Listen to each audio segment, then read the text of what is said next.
thing just repeats over and over and over and over and over and over and over and over and over and over and over and over again. And we're just in a repetitive loop, which is a really scary concept if you're having a shitty life, and a really great concept if you're having a wonderful life.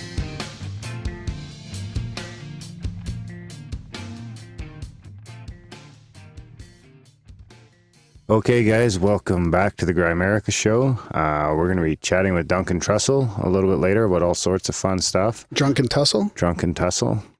But first, as always, Giggling Graham Dunlop. How's it going, buddy? I meant to call him Drunken Tussle in front of his face, and I forgot. You dropped the ball. Mind you, we weren't in video chat or anything like that, so... But yeah, I'm doing well. He had me giggling before we even got on the phone. Or got on the Skype. Giggling Graham. Yeah, it was a good one. So yeah, last week we didn't have an intro. We just kind of spat that one out. Yeah. Because we were on the road with the boys all weekend. Yeah. Yeah, that was fun. Yeah, it was a good time. Fun. Yeah. I hung out on the side of the Columbia River underneath a railroad bridge for about... 3 hours. 3 hours. 3 hours, yeah. 2 for sure, probably 3. No, it was a great drive through the mountains. Yeah, it was a good drive, fun drive. Stopped and hung out, learned some stuff with Randall. And just great conversation with all those guys, man. It's just smart, intellectual guys. It's just great to chat with. Open-minded conversation. You can talk to them about anything. Yeah, it was an absolute blast, yeah. Yeah. On the Columbia River, I still can't believe how impressive that fucking fucker is. Because I've driven over it so many times, but I've never stopped and walked down to the edge there, where it's just you can see how wide it is and how fast that water's moving. And that's Brad was saying that's only 100 miles from the source. Yeah. That'd be cool to track. We were talking about tracking the source of the Columbia River and kayaking down the whole thing and taping it all the way to the Pacific for a Netflix documentary. Oh, is that what you guys came up with? Yeah. I don't think you'd get there, man, going through the gorge and all that. And you just end up fucking mutilated. Maybe you could go in a barrel. We should start a Kickstarter to send you kayaking down the Columbia. I won't fit in a barrel. Oh, we'll throw you in a rowboat or something. Thanks. Anytime. I mean, we could strap a bunch of barrels together. Throw a GoPro on you. Nah. But we might have some cool footage from that. Bill was saying he has some stuff we might be interested in using. So using how? Some audio probably, since he has a digital recorder. Oh, yeah, right. I thought you were talking pictures and stuff. Probably some cool pictures too. I'm going to, we actually had a tweet today from, oh shit, if I'm going to talk about this, I should probably mention. Mention what? Their name? Where the hell is it? The Twitter's been exploding today, actually. It's been really strange. Where the hell is it? Keep talking. Keep talking. So I got some synchronicities, too, some feedback from listeners I want to talk about. One of my favorite parts. And Darren can keep looking for the Twitter. From at Jeff DeRizo. If you guys ever want to do video for your podcast, right. I would be glad to volunteer my services as a video production consultant. Yeah.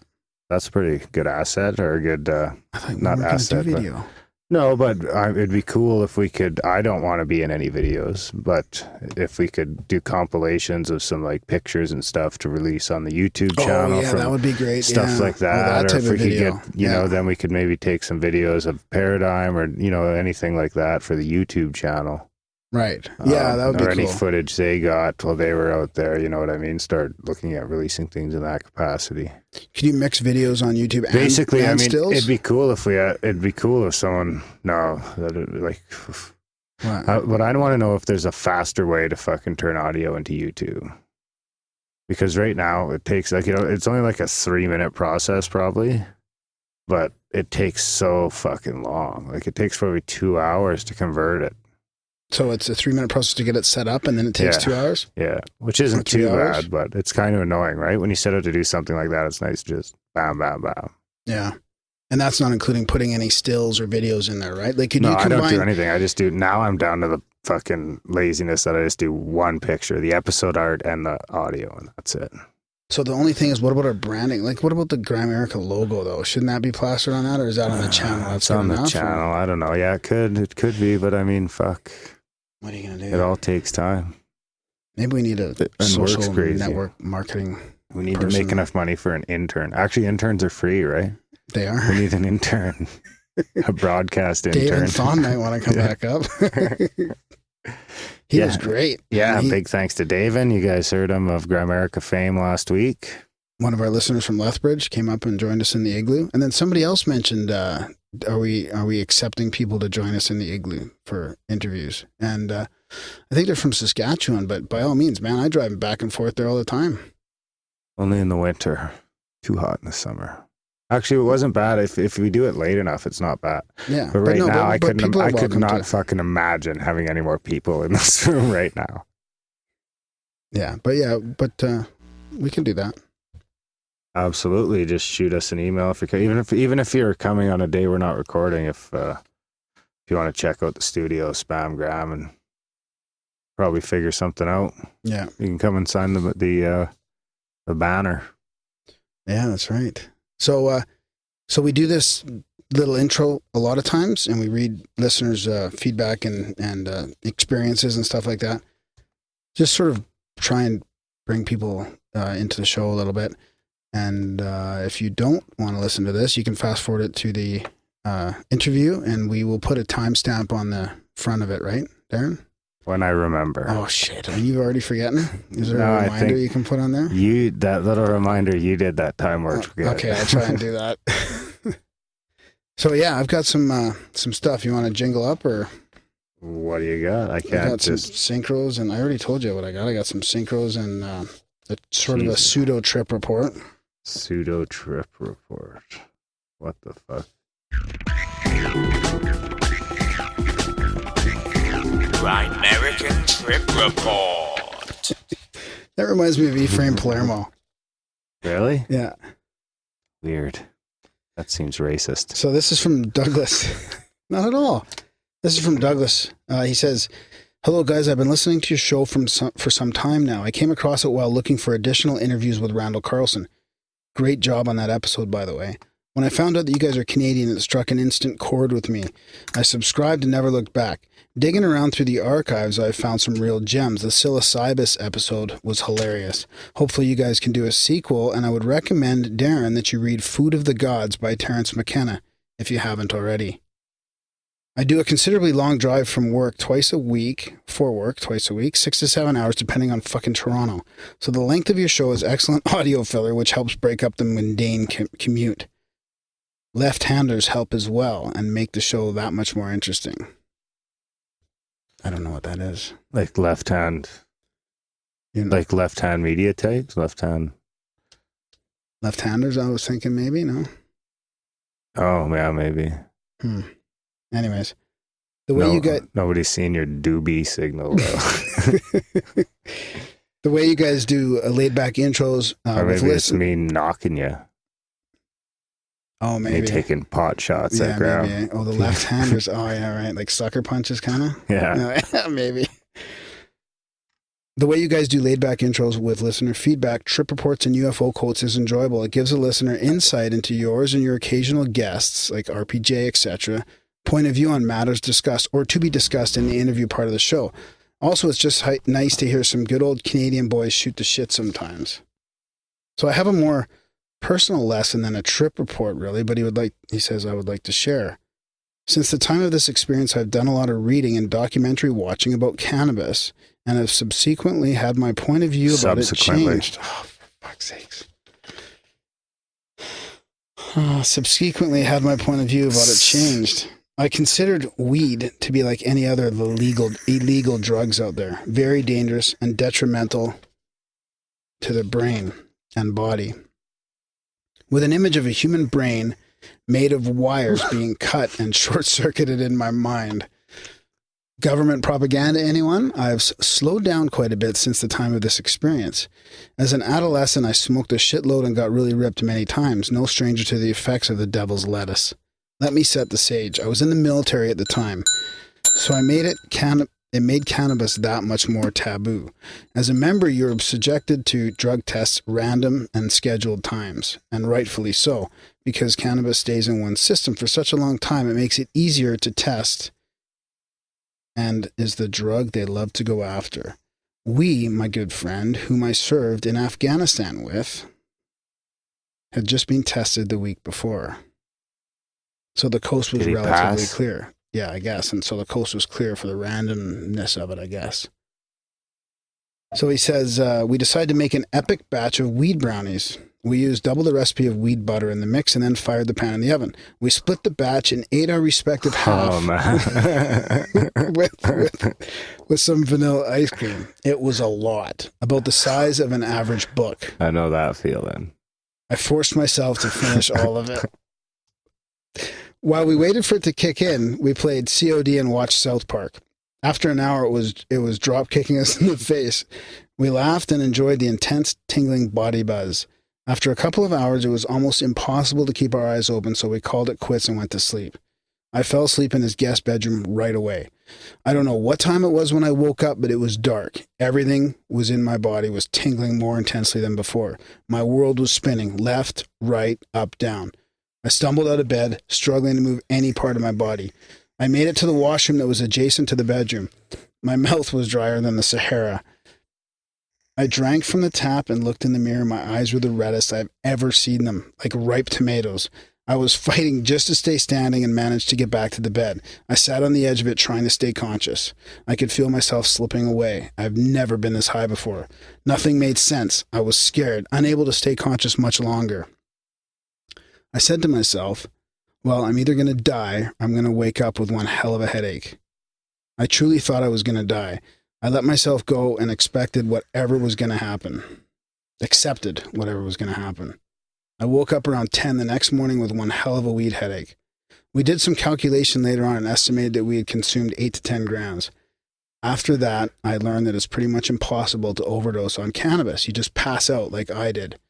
But the mindset that I had at the time made me think the way I had.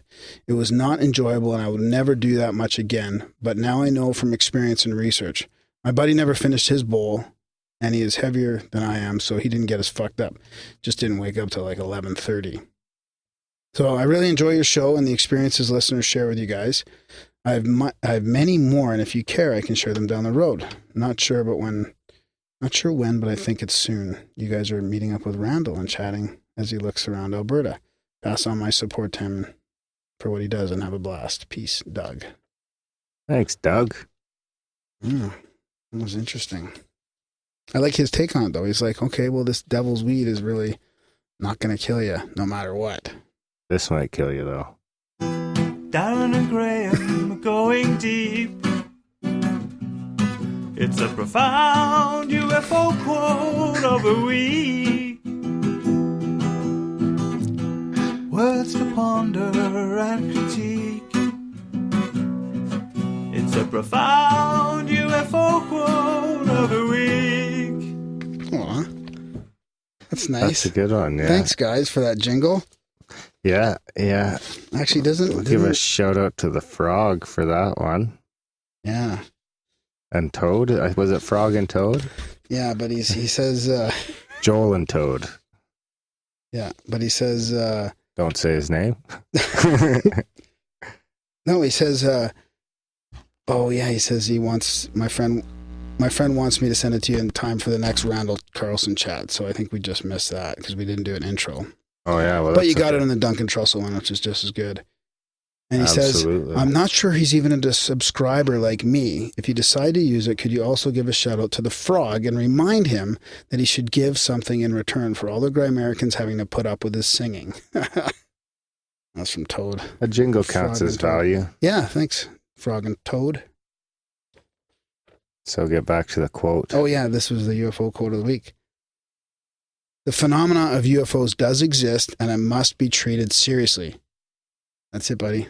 That's from Mikhail Gorbachev, premier of the Soviet Union. He wouldn't have said that. He was Russian. What? Say it in Russian. I can't do the Russian accent. UFOs exist. It must be treated seriously. UFOs exist. They must be treated seriously. That's good, man. You got a good one. I know. It's almost as good as my English accent. Good day, mate. That was reported, as reported in Soviet Youth, May 4th, 1990. I could just swing through accents. Governor. People should send in their Canadian accents. No, it's not. We sound like Bob and Doug. It's brutal. Yeah. We sound like stoners. So, do you want to hear us a couple synchronicities then, or what's the deal, buddy? Which one?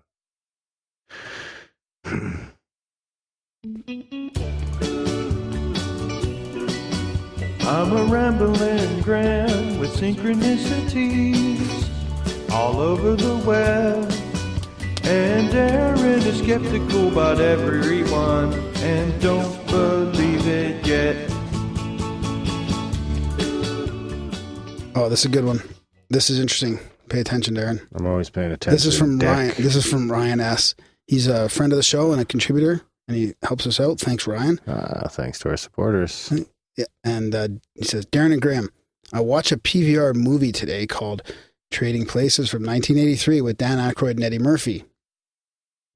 I noticed a few things in the movie coincidentally or deliberately referring to WTC attacks. That's the World Trade Center attacks. Thanks, tips. Near the end of the movie, Dan Aykroyd and Eddie Murphy pull up in a cab in front of WTC. That's the World Trade Center. Yeah, thanks. You know what it does? It changes etc. on my iPhone to WTC all the time. Changes to US too. I know. Still, how many times do I have to type in before it remembers that that's what I'm doing? Maybe it's because if WTC and or US are words that allow them to spy. Yeah. I know. See, so every time I do ECT like etc., it changes it to WTC to snag me. It's like fucking entrapment. See, and you think I'm the fucking conspiracy guy, and you just came up with that. I didn't even have to say it. I just saying it doesn't make it so. But. So sorry for the tangent there. So Eddie Murphy and Dan Aykroyd are pulling in front of the WTC. The reflection on the cab window is the WTC, and 9/11 is marked on the cab side as a cab rate. Huh. When Dan and Eddie walk in front of the World Trade Center, they are talking. Dan says to Eddie, "Fear, that's the other guy's problem. Nothing you've experienced can prepare you for the unbridled carnage you're about to witness." "In this building, it's kill or be killed," Eddie replies. "Yeah, we gonna kill the motherfucker. We gotta kill him." People appear to be running away from the World Trade Center in the background while they have this conversation. Screenshot then goes to the inside of the World Trade Center. And then what's going on? That's it, man. He says, "Don't know if this has been mentioned before by anyone in the conspiracy circle. Just thought, wow, that had to reel while watching. The synchro is while watching the movie and Eddie and Dan are on the stock floor. My wife texts me from out of town the exact time the phones ring on the stock floor in the movie. I have my iTouch ringtone set for my wife as the old-fashioned phone tone. Same ring as in the movie." That's at Jetfield Fan from Brandon. That's our buddy. I know who that is. He's not from Winnipeg. That's right. And it's, I don't know. That's a tough one. Guess you had to be there. We'll give it a solid 5. No, that's all right. It's generous. Here's another I one. like him. Here's another one for Billy M. Fuck the Jets, though. Don't look at me all pissed off. Fuck pro sports. Fuck Graham Dunlop. Mr. Dunlop, we'll see you now. Oh, yeah, we should make that into a t-shirt. So, Graham, this is from Billy M. He says, answering the call for synchronicities. Graham, you guys keep calling out for more synchros, so witnessed one the other day and thought I would send it in. My wife and I were sitting in our living room discussing issues about her family and the knucklehead shit they've been pulling lately. As the discussion went on, my wife was pacing around the room in a full-blown rant. After a few moments, she went down, sat on the couch. Apparently, my daughter's Disney's Elsa Frozen doll was wedged under the couch cushion. My wife didn't see it there and sat down. When her ass hit the cushion, she was in mid-rant bitching about her family. All of a sudden, Elsa, the doll, busts into song. Let it go, let it go. Turn away and slam the door. I don't care what they're going to say. Let the storm rage on. The cold never bothered me anyway. At that, I lost my shit and started laughing. Needless to say, she couldn't help it and had a good laugh too. My wife did indeed let it go. Her mood lightened and she quit bitching about her family. Anyways, I hope this anecdote helps. And obviously and his wife doesn't listen to the show. Why? Maybe. I'll give it a...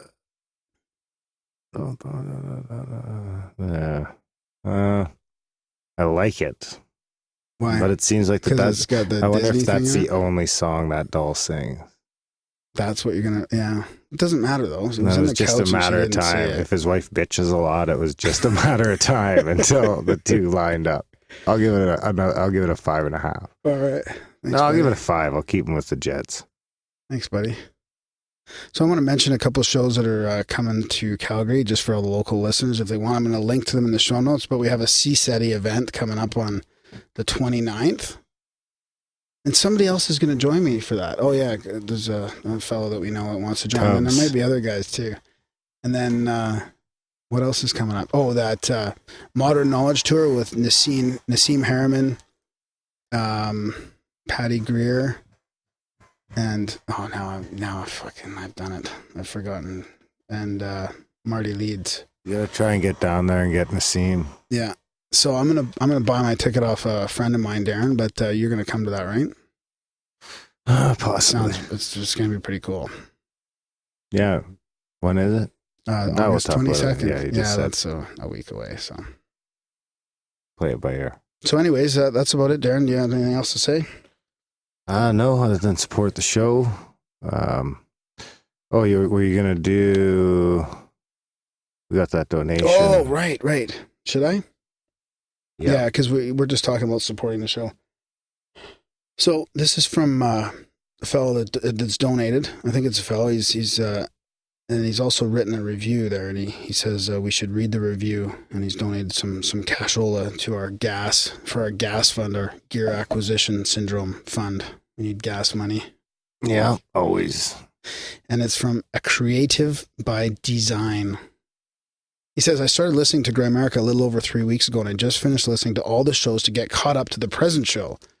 That's pretty crazy to me. Wait a second, what? What? Say that again? I said, that's pretty crazy. He just started listening 3 weeks ago, and he's finished listening to all the shows to get caught up. So he knows us pretty well by now. So 129 times we could... Are you going to do the math on this? You're going to turn it into a percentage like you do. We could, I would say, pretty conservatively say 1.5 hours. Yeah. 193 hours. Wow. Divided by 3. 24 hours is 8 days. Wow. So he spent like a third of his 3 weeks listening to Grimerica. Thanks, buddy. Jesus. Probably thinks he's Graham. I wonder how we've evolved through the shows. Yeah, that'd be interesting to hear. Yeah. The next time someone's in a binge listen to the show, they should take a little, make a highlight reel. No. Don't ask for that. So he says, maybe a little synchro here, which I would be honored to have rated by Darren, or could it possibly be a ripple stick or a ripple effect? But anyways, the last 2 shows I needed to listen to in order to finish all of the past shows were the interviews with Ed Nightingale and then Randall Carlson. Second Grimerica interview. I listened to both of those shows the past 2 nights, and then tonight I listened to the newest show with both Ed and Randall, together making the best show yet, in my opinion. This show encapsulates all the quintessential elements that make Grimerica grimy and grotesquely awesome. It hosts 2 super intelligent guests, Ed and Randall, who are forerunners in their respective fields of research, as well as an incredibly intelligent listener and guest, David, that made for one of the deepest intellectual conversations I have heard on the show. Add Graham and Darren to the mix with their immature, hilarious, yet masterfully refined and professional wizardry, and you have the best fucking podcast show. Thus far, I've been waiting to write the review until I listened to what I knew was the best Grimerica show, and this last interview, along with my Grimerica Synchro, sealed the deal. I highly recommend subscribing to the Grimerica show, as well as supporting their value for value model, which I will be making my first and long overdue donation to now as well. Graham and Darren, please keep up the great work that you all are doing, and let's shoot for that 300th show marker. Thank you both for all your hard work and dedication to providing great information and great guests for all the Grimericans out there. Peace. Fucking incredible show. That was the title. I'm shooting for 1,000. Wow. Episodes? Yeah. Wow. And then that's it. We're not even 15% there. So thanks. You know what? You know what's interesting is I don't want to ask people to do that, but if they've listened to a lot like that, it would be interesting to see how we're evolving, right? Because it's hard to tell ourselves how we're doing. Like, the last thing I wanted starting this was for shit to go to our heads, and I don't want that to happen. So if people see that happening, give us a warning. Know. Yeah. Graham's getting cocky. Yeah, exactly. So that's a tough one too. What? Well, we were talking about that for a while. I guess who knows where he was in listening. I'll give it a 5 too. That's 3 5s, but he'll get the point for it too, because it involves this show. And it involves the galaxy, the nebula that Ed Nightingale's been researching, the M42 nebula. Thus winning the synchronicity of the day. Do you have a jingle for that? I want a good score for my synchronicity. If Graham reads it out, then Darren might give it to me. Hey, don't you please read it low. Yeah. That plays out the segment. Right on, buddy. Yeah. So check out grimerica.ca/support. Sign motherfuckers up for the newsletter, grimerica.ca/news. Enjoy this chat with Duncan Trussell. And spam the shit out of Graham. Yeah, enjoy the chat with Duncan. It's a good one. And we'll pick you up in the outro.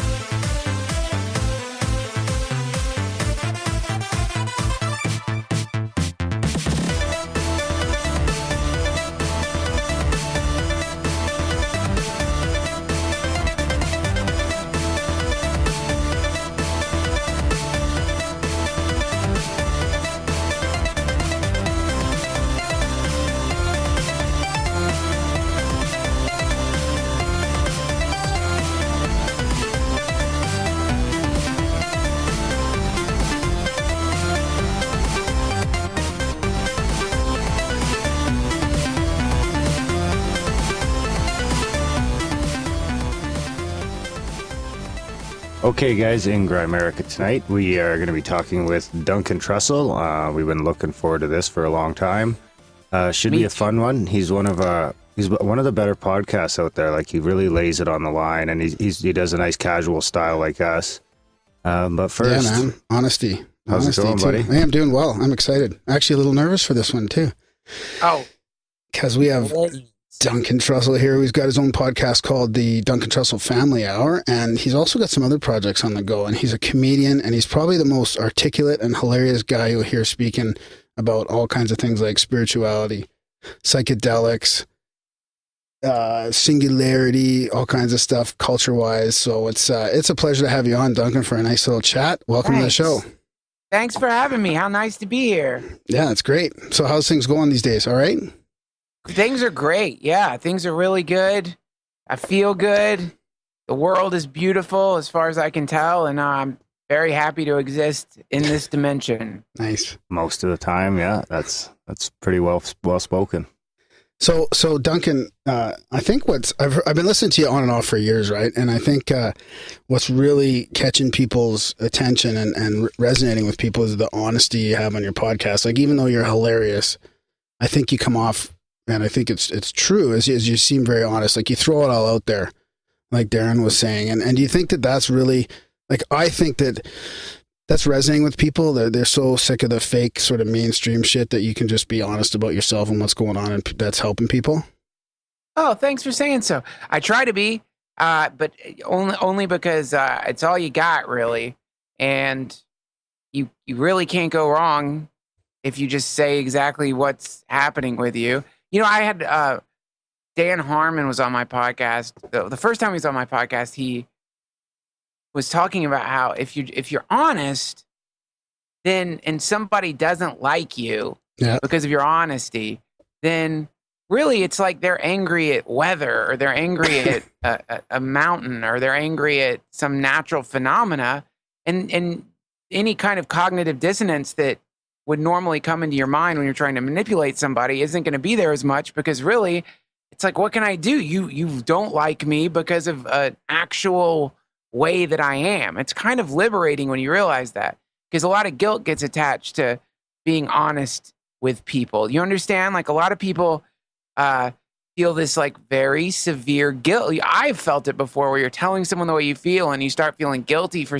saying the way that you feel. And you realize, oh, how ridiculous is that? Like, I'm feeling guilty for being exactly the way that I am. Yeah. So I think honesty is very nice, and I don't really do it for any other reason than it's the most convenient and efficient way to be. So I think it does help. And I'm not, to be honest, I'm not completely honest. There's things that I do leave out in my life, but those things are getting smaller and smaller as I continue to podcast. Yeah, but it's not like you don't have to leave stuff out. I mean, like you can still be honest with, not disclosing every little bit. But I like it what you said about that and Dan Harmon, and it's like what Abby Martin said. I just listened to one of your live shows with her, and she was talking about how she's pretty honest with a lot of things, like her drug use or whatever. Because then there's the people that don't like you, they don't really have anything on you if you just throw it all out there.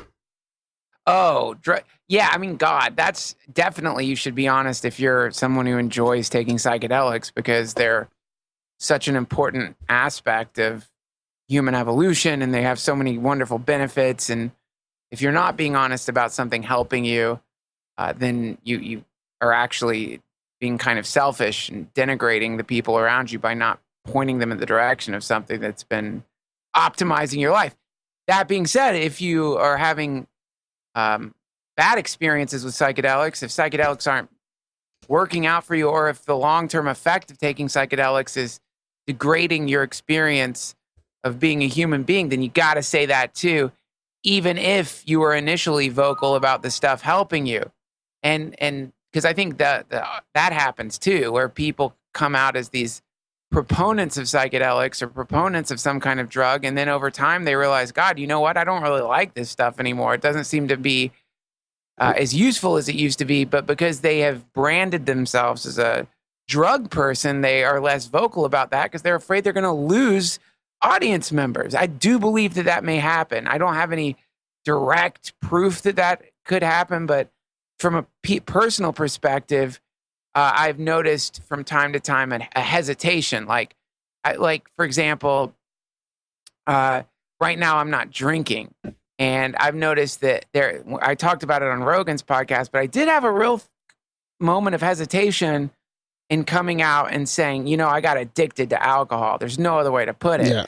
But that I got addicted to booze and I can't do it anymore because when I do it, it makes my personality change in a way that I don't like. Yeah. And it has a lot of physiological effects that I don't like at all. And then the cool thing about podcasting is you come out and you say these things that are very honest, and a lot of people would hesitate to say to the world. And then instead of getting what your brain tells you you're going to get, which is, I don't know what you expect, like digital mud thrown at you or people being like, you drunk piece of shit, what's wrong? You just get a lot of support from the world. And I've found that over and over again. If I reveal something that I feel ashamed of or scared to admit or guilty about, usually the response I get is people saying, hey, you don't have anything to worry about. Here's what I did that helped me with whatever the problem is that you're having. Right. Like once I can remember one thing I was really embarrassed about talking about for some reason was I went to a massage parlor and paid to get jerked off by a masseuse. And I was really embarrassed to talk about it for some reason. And then I felt so, I knew I had to talk about it because it was such an interesting experience. And part of what I do on my podcast is try to articulate those experiences that are strange or fringy or semi off the grid or whatever. And I was really expecting some kind of dark blowback from that, but somebody wrote, like, I got this great email from someone who's like, you think that's like the worst thing you've done? Like, what's wrong? Like, that's nothing. And then suddenly what happens is it lifts the weight of ridiculous guilt. And that's a liberating experience. It's interesting how the podcast can serve as a kind of Catholic confession booth. Yeah, for sure. It's kind of healthy. It's like, it's very, what's the word I'm looking for when you speak to like a psychologist or something? It's cathartic, right? Yes. And I know what you mean about the drugs and alcohol thing. Like I've been clean and sober for about 7.5 years now. And it's harder for me to admit that I'm an addict compared to like an alcoholic. There's a stigma around like drugs and stuff, right? But I know what you mean, having to go through, a phase where you tell people you don't drink, right? Well, that's a fascinating thing that you just said, because it's interesting that there is this distinction between addict and alcoholic. And there is a distinction, it seems like. There are alcoholic qualities that seem to be different from addict qualities. And an alcoholic friend of mine was explaining that to me, because he's in AA, and I've stopped drinking, and the result of me stopping drinking has just been that my life got a lot better. Yeah. And, I got a lot healthier, and I was telling him and I actually just had Dr. Drew on the podcast. And before the podcast, I told him, am I an alcoholic? Is this alcoholism? And I was telling my friend, is this alcoholism? My friend said, it sounds more like you're an addict, because as an alcoholic, when I stop drinking, my life doesn't get better. It gets just as bad, because there's deeper underlying problems that require Alcoholics Anonymous for me to like get better. That was his POV. And he's like, when I think, even though I knew drinking was disastrous for me, I would keep doing it. And there was literally no way that I could stop. So I don't know.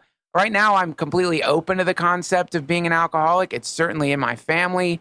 I'm not ashamed of it if I am, but it appears that thus far, I'm having really no problem not drinking. And in fact, I'm really enjoying not drinking. And I don't feel much of a pull to it. Outside of like when I go and get sushi, there's like things like that. There's that little like sense of like, ooh, that'd be nice to have some sake with the sushi. But that goes away pretty quickly. You know what I found is the ultimate cure for this shit? What's that? Sparkling water.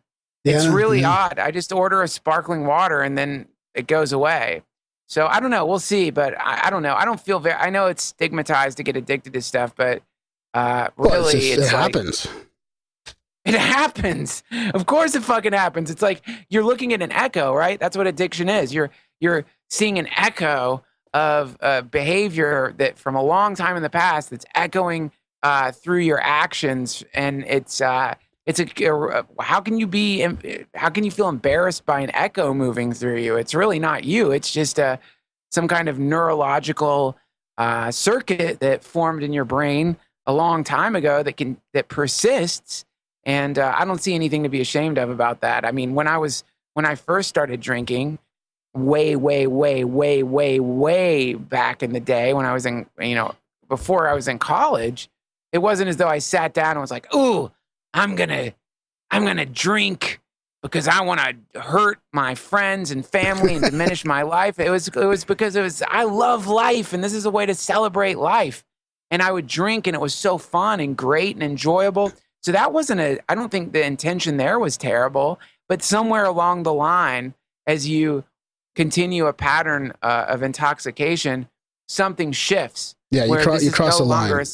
Yeah, you cross a line. And I think once you punch that ticket, I don't know if you can go back. If you can go back, that'd be pretty awesome. But from the way I have experienced the experiment of not drinking, it appears to me that I don't think I'm going to be able to go back to drinking ever again, which is fine with me. I don't miss it at all. It's a shit drug. Do you drink ever? Or are you like, because that's one thing I noticed is when I quit drinking, I was able to do it kind of the same way. I just decided I didn't want to drink anymore. And that was kind of that. And then I found that I was kind of really quickly be able to, like, within a few months anyway, like now I don't, like, I'll drink maybe a few times a year.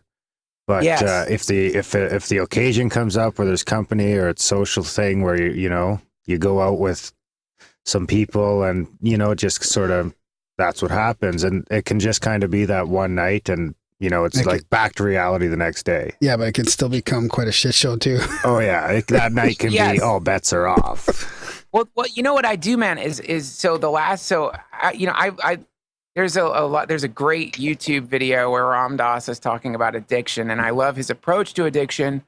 And so it's a much more playful and empirical approach to the problem than you hear from a lot of people who are in various 12-step programs. Yeah.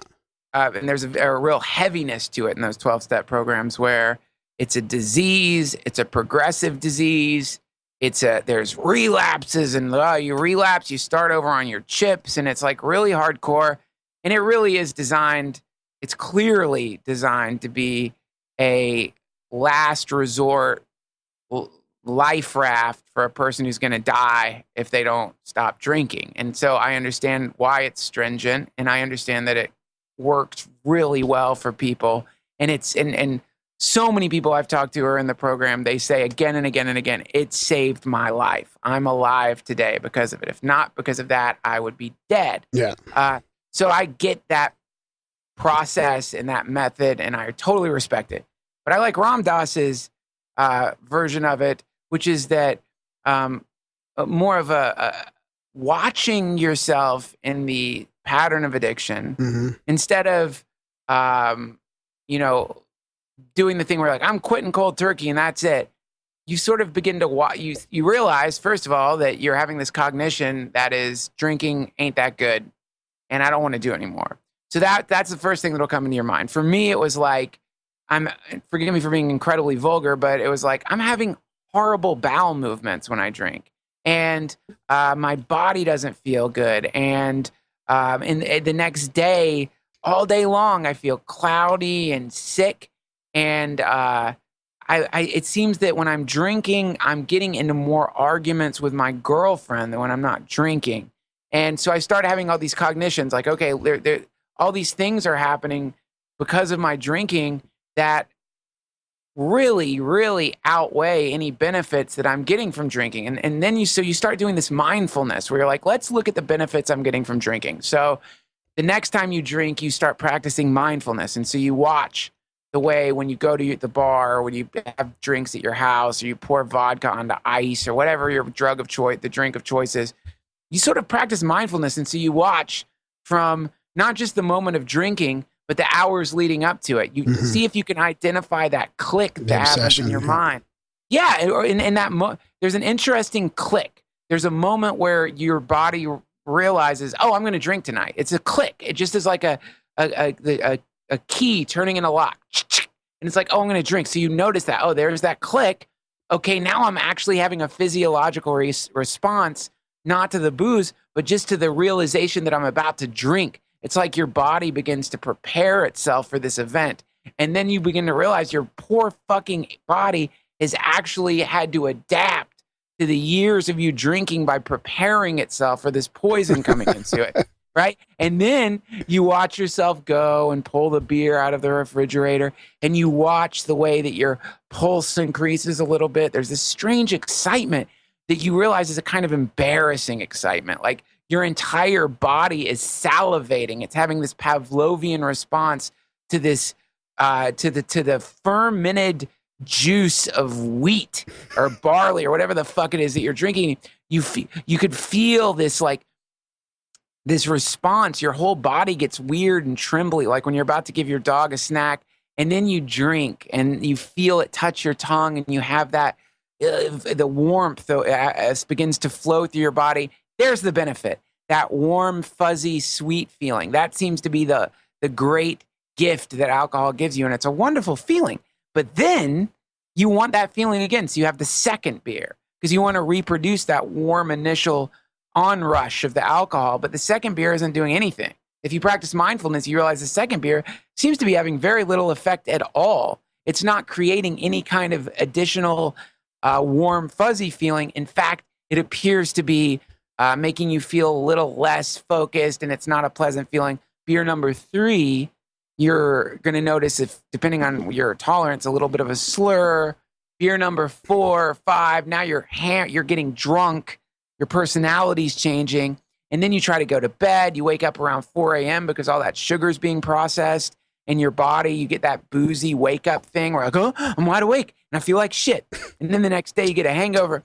And so you practice mindfulness. And then as a good scientist should, then what you do is you put yourself in a situation where you normally would drink and you don't.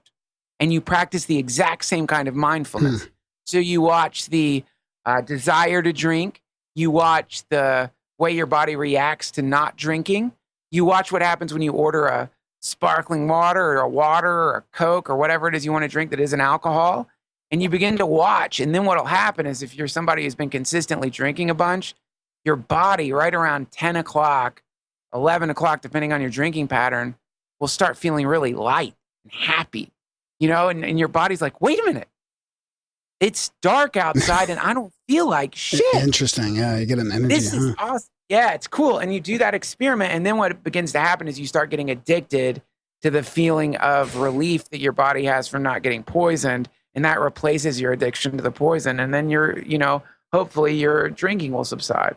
Nicely done. And from that, you can still lead into abstinence then? Because I know you talked about the one beer, right? And how that does it for you. So that's the reason. One of the reasons I ended up stopping too is because I knew that it's just a battle in my head. Once I had one, or actually once the click happened, it was an obsession and I just didn't want to stop. So, I could have stopped, but it was just a battle. Yeah. Well, this is the thing. If you want to see, you can de-emphasize I think a lot of people use the relapse idea as an excuse to revisit the addiction. Like, okay, I've had one, I'm going to have 1,000,000. I'm going to drink for the next 9 years or whatever. But if you do end up drinking again, instead of making it as though you've just been bitten by a snake or you've been possessed by a demon, practice that same mindfulness. You really do need to take if you're someone who enjoys drinking, a very important scientific question to ask would be, if I start drinking again, will my life begin to degrade? Will the same bullshit happen? And I suppose you could try to answer that. When I think about trying to answer that question, my entire body responds with a revulsion to the idea of drinking. It just really doesn't want to. I'd be bummed to try that experiment. I don't want to try that experiment. I'm not interested in it right now, but I'm not saying that if down the road, all of a sudden there's something in me that like wants to try drinking again, I won't. And that's what I love. I think that's what this is sort of what Ram Dass talks about too, which is like, this isn't about, don't give yourself the ridiculous weight with anything, whether it's drinking or your job or exercising or anything.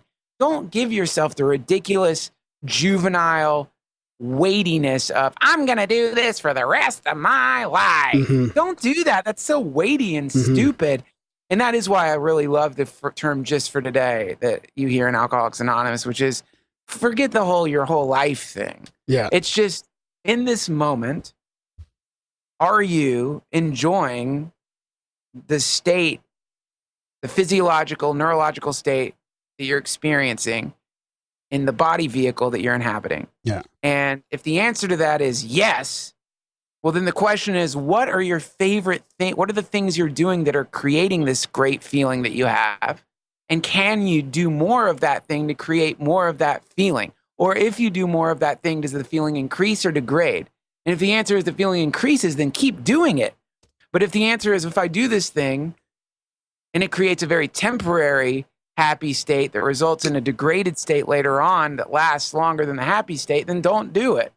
Yeah. You approach it from the perspective of a scientist, and you just use simple logic. And with the end goal being, how can I become more expansive, compassionate, empathetic, loving, happy, grounded, safe, successful, and open-minded in this dimension? You know, how can I make the traits that are going to help my species more pronounced, and the traits that are going to denigrate my species less pronounced? And you figure that out. And if you want to, you don't have to. It sounds kind of boring when I say it like that. Mindfulness is becoming, I'm glad it's becoming more of a household name now. You know, you hear it all over the place, and it is such a powerful thing. Have you ever had Noah Levine on your podcast yet? Have you heard of him at all? I have heard of him. I haven't had him on yet. Yeah, he's got a new book out. Speaking of alcoholism and addiction and stuff like that, he's got a book called Refuge Recovery. So he's kind of started this almost like a Buddhist recovery program, really taking the Buddhist principles into account with addiction and alcoholism. It's pretty fascinating. I Noah Levine. I don't know if I'm thinking of the right person. No, I don't know. It's not. No, I've heard of Noah Levine. This is Dharma Punk. Yeah. He's the author of Dharma Punk. So yeah, he's had, and then Against the Stream, and then I guess his new one came out. So it really, really interesting book. Yeah, he seems really like warrior style Buddhist. Yeah. Yeah, he's cool, man. And look, man, I think that addiction is definitely, there's addiction and depression are like two of the worst sticky traps you can find yourself in. So anybody who is helping people get out of those sticky traps, I think that's a real wonderful service, because there's nothing worse than being depressed, and that I can think of. And there's nothing worse than doing repetitive actions that you don't want to do anymore. Yeah. And it's just awful. And there's so many cool systems out there to help people get out of those sticky traps. I love hearing about all of them too, because it really is healing. Like, that's some serious magic when you free somebody from that mental prison that you can get stuck in. Yeah. Hey, did your battle with cancer affect your path at all in the last couple of years? Like, when you look back now, have you changed quite a bit? Like, did that propel you into spirituality, or did that help you get on that path you're on now? Well, absolutely, yeah. I mean, it's a very cliche, but it does. Everybody lives in this nice, like, what are they called? Those biodomes, those weird biodomes they talk about, where they they talk about biosphere.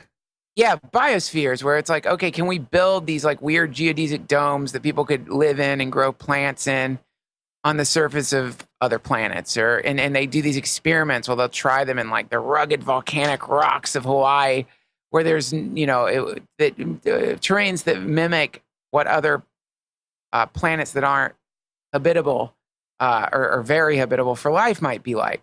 And so I think many people live in those kinds of subjective biospheres where they have forgotten the reality of the situation they're in. And the reality of the situation that we're all in is that we are all going to die. We are all going to get old if we don't die before we get old. And we're all going to experience varying ailments and sicknesses.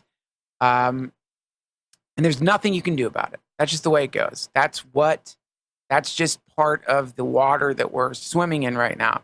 So cancer, the death of a parent, the death of a close friend, disease, I guess cancer counts as disease, all the ailments and afflictions. What happens with these things is they wake you up. It's like as though the blinds had been pulled on the biosphere that you'd been existing in, and that you witness the true terrain of the dimension that you're existing in, and you see the reality. Here's where you're really at. You are a limited being, and everyone on this planet is a limited being. You're going to die. You're not immortal, and anytime you get that kind of cold water thrown in your face, it frees you. It helps you. This is why there's this paradoxical thing that when you talk to people who are cancer survivors, or even people who are, battling cancer, they all, again and again and again, in general, they will say that the cancer has been one of their great teachers. And it really is. It taught me a lot. It taught me a lot of compassion, and it taught me a lot of humility. And it has helped make me hesitate more if I'm intending to be an asshole to somebody, even though it hasn't stopped it completely. But it's definitely shown the importance of having a community around you, and the importance of having at least some kind of spiritual lens that you can look at your predicament through to help ease the paralysis that can set in if you find yourself in a situation where a life or death battle, where you're going to have to fight. Huh. Is that where does that parallel with your interest in singularity, like the psychology of the transhumanist kind of movement wanting to kind of become immortal? Immortal? Yeah. Well, no, not really. I don't know I don't know how. I mean, I love any technology or any possibility for there to be a way for people with cancer to live longer, a way for people with cancer to not suffer as much, or a way for people with cancer to have some hope is great. I love it. You know, there are a lot of other wonderful teachers out there than getting cancer. You know, that's not a teacher that you necessarily want to invite into your life. So I love transhumanism, not so much because I want to live forever, even though I'm not opposed to that idea. When people say they want to live forever, they really just mean I want to stay in this form forever. They don't mean I want to live forever. They mean I want my identity, my ego to live forever. I want my consciousness to go into infinity forever, because they're not positive if that actually happens when you die. If there was certainty that after the extinction of the physical body, that the consciousness went on infinitely, then keeping the physical body alive forever would seem like a kind of ridiculous pastime, or it would be reminiscent of the people who put cheat codes into video games. Or it's like, it's like a kid who gets called to dinner who's like, let me play another 15 minutes. It's like that.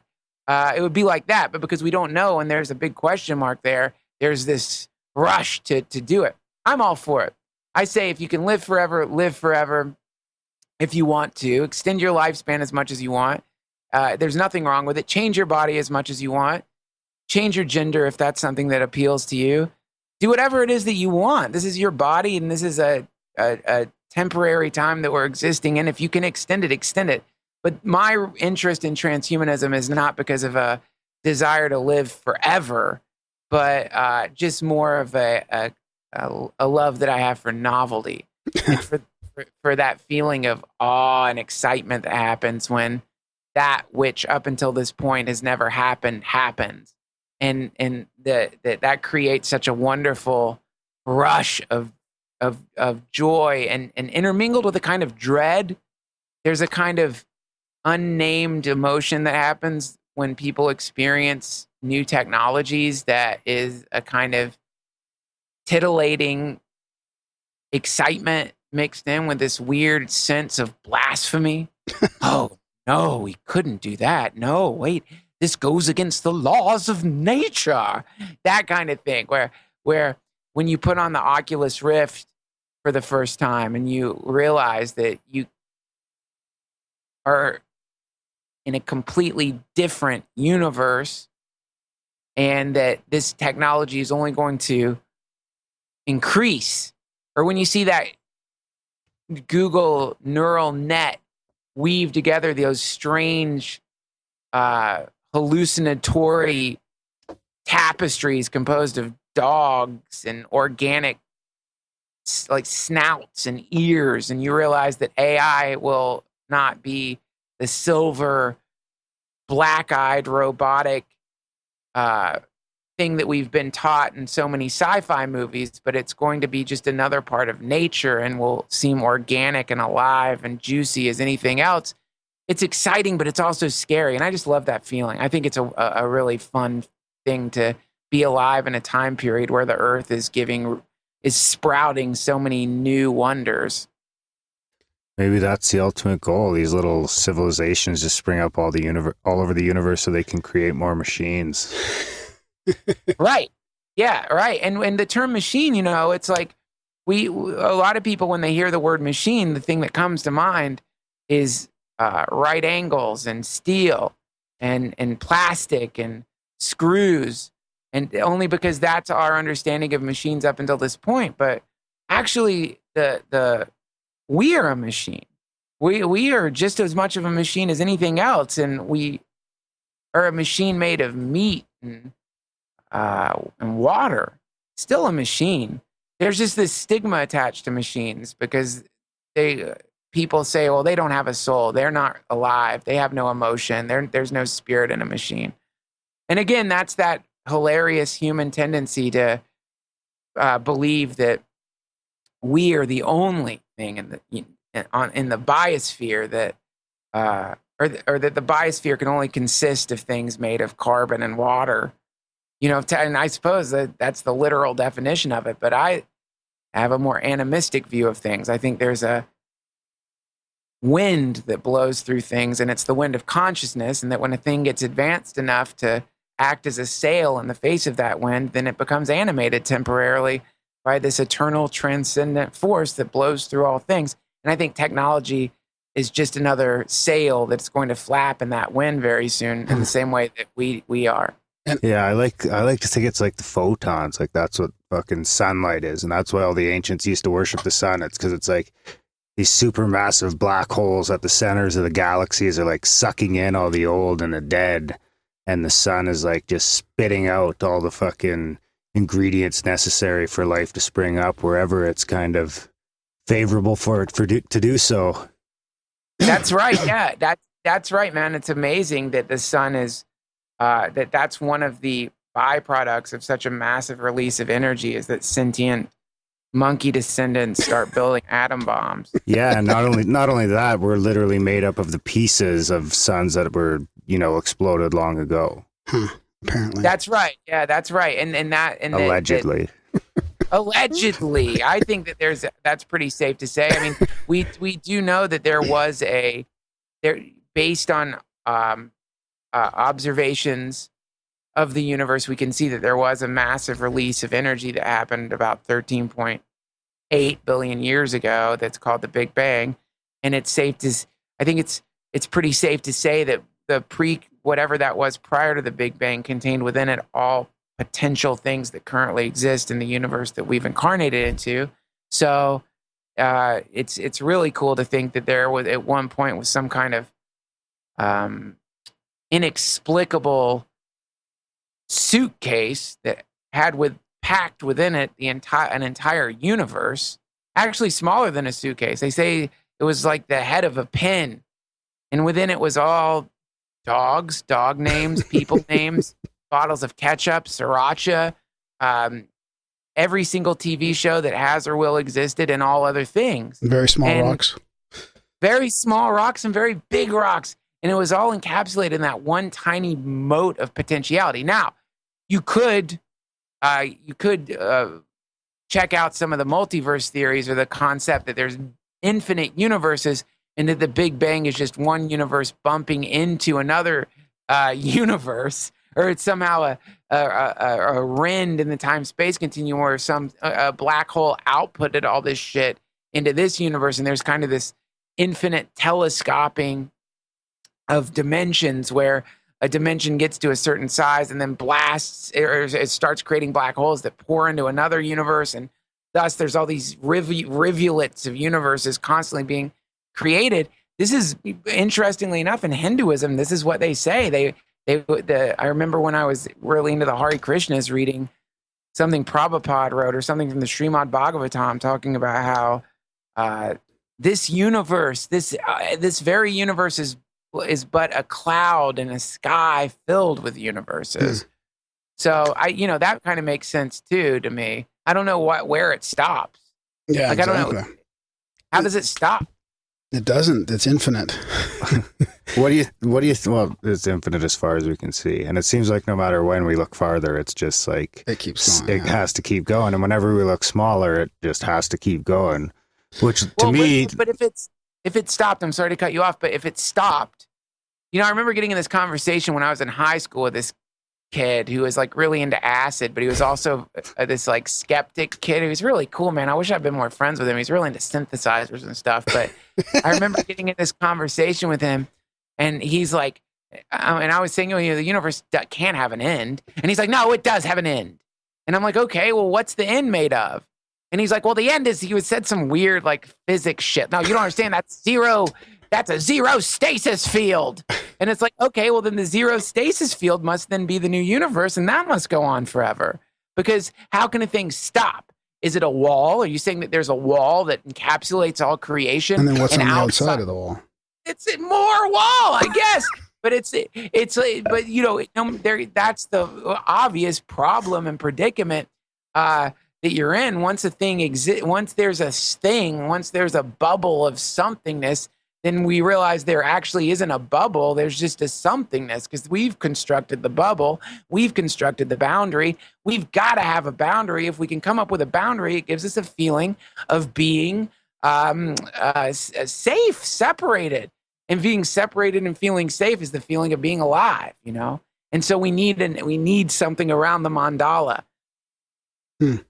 Deal with the fact that there ain't nothing around the mandala. There isn't a thing stopping anything. It's just this one inconceivable, timeless moment of happeningness, which contains within it all possible phenomena and all potentiality. And we're a little tiny piece of it. So if the universe just keeps getting bigger, no matter how far we look, and you know, we just keep discovering atoms, and first it was molecules, then it was atoms, and then it was quarks, and now it's a string, and now it's little pieces of string. So I guess the question is, was all that shit there before, or is it just there now because we're observing it, which kind of fits in with the observer effect, which to me kind of runs the same way as what I say all the time, is like more like code or an algorithm than anything else. So it's like, when you've got your computer on, all the programs you aren't using aren't really there. You know, they're somewhere until you click on the little tab on the bottom, and then it's poof, there it is. So it's like, it's saving energy until you're looking at it, kind of. Exactly. And before, you know, like before there was other galaxies, maybe other galaxies didn't exist until we made some big ass telescope and looked, and then it's like the program's like, well, fuck, we got to put something there. I love that. Yeah, that's really cool, man. I love the idea. Like sometimes when sometimes I'll end up like getting off the highway spontaneously, and I'll stop at a gas station, and I'll look around, and it's almost as though they didn't have time to put up the set. You know what I mean? Like the thing didn't have time to process, and so you're kind of looking wasn't at like expecting something. you to make that turn. Yeah, exactly. But you know, and we don't know. I mean, that goes into the idea of like, you know, we're in this sort of ocean of phenomena, and our brains are assembling it to be something that we can understand. But it's, you know, it's a neurological reflection of a specific strata of phenomena that we're capable of perceiving, that's woven together instantaneously by this incredible biocomputer we're in. And that, you know, when you're not looking at anything, then that is the original state of things. You know, this is why I love the float tank. Because you get into a float tank, and you're just in this wonderful ocean of blackness, and it's just so delicious to be in that darkness, in what, you know, I like to imagine as the precursor state, or the screen upon which the reality is projected onto. But then of course that's just more if my neurology is processing photons, it's also processing a lack of photons, you know, and it's still something being woven together by my neurology. So, you know, who knows? I don't know. John Lilly said that was actually the original state of things, and he's the inventor of the float tank, that complete darkness. Interesting. It's such a fascinating time, not only for the technology, but for the big question that you just talked about before, we're talking about consciousness and the survival after death. Because we're pretty close, I think we're pretty close to answering that. Like some people would say there's enough evidence to prove it. So not only are we, you know, getting this fucking great technology that we can, you know, measure different things with or communicate better together, but we're also going to realize soon enough, I think, and it'll be interesting to see what happens to transhumanism and all that when like consciousness living outside the body and afterlife will be proven. Well, this is something, and I'd love for your listeners, any skeptics listening, to disprove this for me if they could, because it's something I've been thinking, and I'd love to have a monkey wrench thrown into it before I talk about it too much and really embarrass myself. You can try it out here on our show. I hope you got some skeptics listening, because here's sort of where philosophically where my mind goes with all that stuff is, so you exist, right? So we know we exist. We seem to exist. And so we are here. I've got a body. I've got a name. So I know I exist. So that means that because I exist, that prior to me coming into existence as this physical thing, my human body, there was the potential for me to exist since the beginning of time. So because if you're here, that means that your potential has always been here. And when you die, your potential must also always be here because you were here once. And that means that you could say that we exist as the unmanifest and the manifest.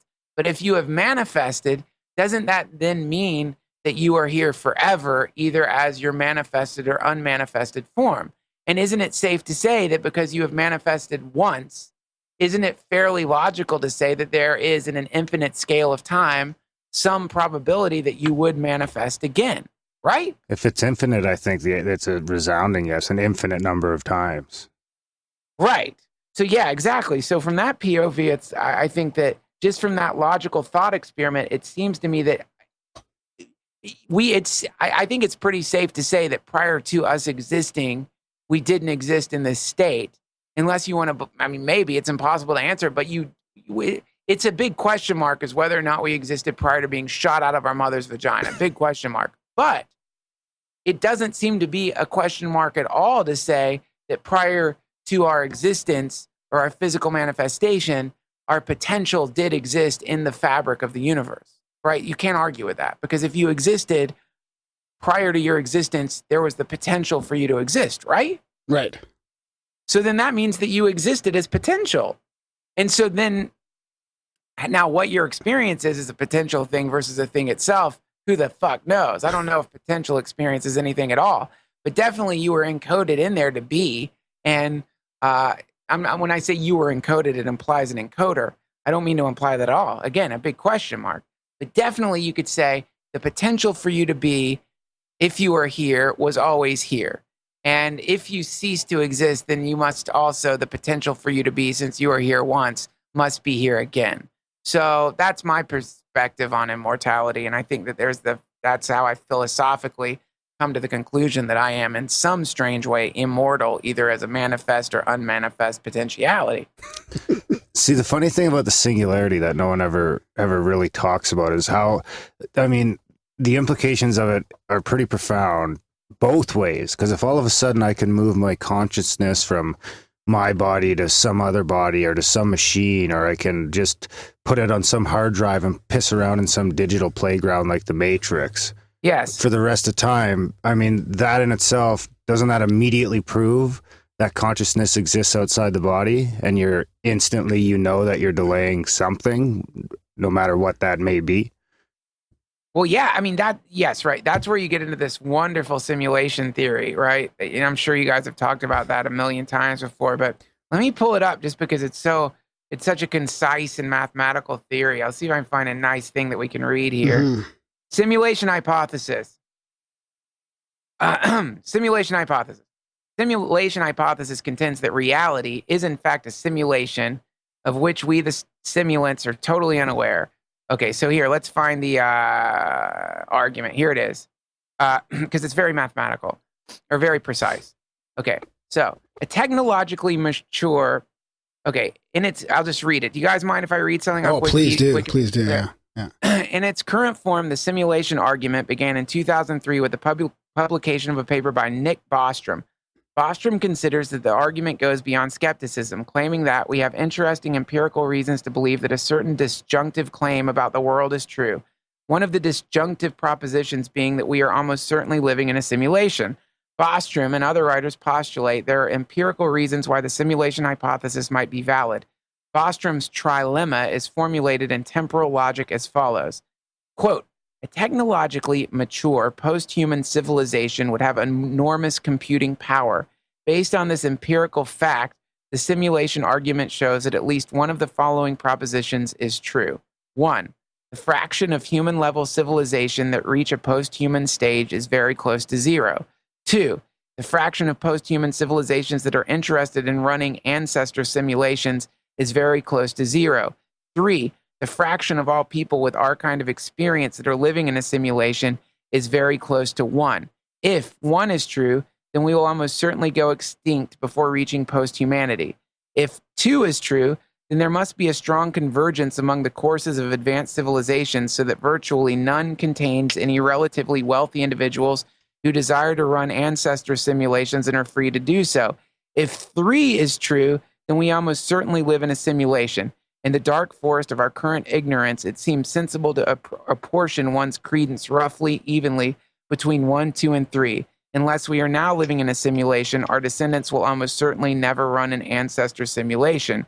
Isn't that fucking trippy, man? It's like the basic idea being, it's the question is, if we could, right now, we have the computing power right now to run this ancestor simulation, or to put it in a more like understandable way, if we were able to use a very advanced computer to do a Google image search, if we could take any image and use a very advanced computer to analyze that image, do a facial recognition, connect that image with its social profile, and use an AI to imbue that image with an artificial intelligence based on the personality of the being that no longer exists. So if I could take a picture of my mom and show that to a very advanced computer that doesn't exist right now, right? Yeah. And then if I could also give that computer all the data available on my mother, all of her writings, all of her interactions online, all of the video that exists of her, and I could have that thing analyze all of that and put it together to create an AI, and then imbue that image or animate it with the personality. Would I do it so that I could have another conversation with my mom? Well, the answer is fuck yes, I'd do it. I'd do it not just with my mom. I'd do it with everybody I could. I'd do it with Gandhi. I'd do it with Hitler. I'd do it with Jesus. I'd do it with everyone. If I could, I would scan my Facebook friends. I would animate them with AIs based on their social profiles, and I would put them on another planet and laugh my ass off at the way they acted with each other. I would totally do that. I would totally do that.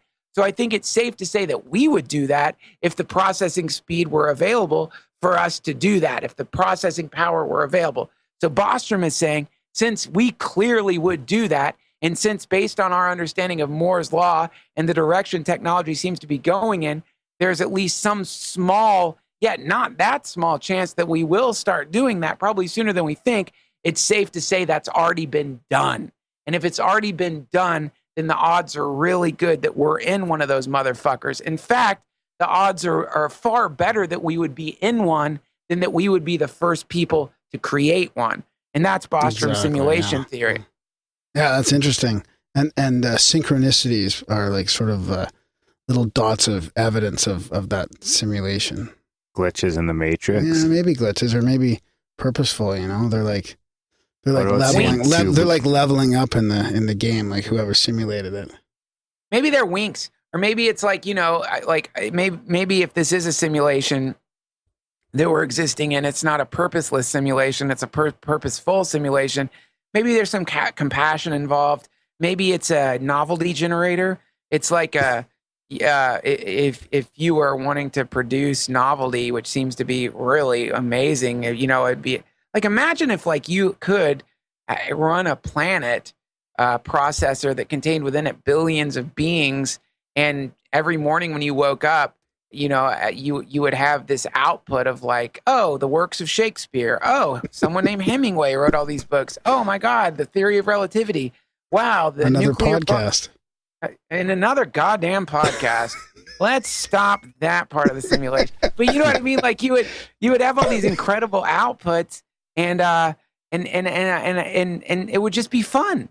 You know, there would be something wonderful about that. So perhaps we're in some kind of novelty farm being run by a super advanced civilization that creates simulated planets with the interest of producing poetry and technological innovations and unexpected inventions. Reminds me of SimCity in like 1989.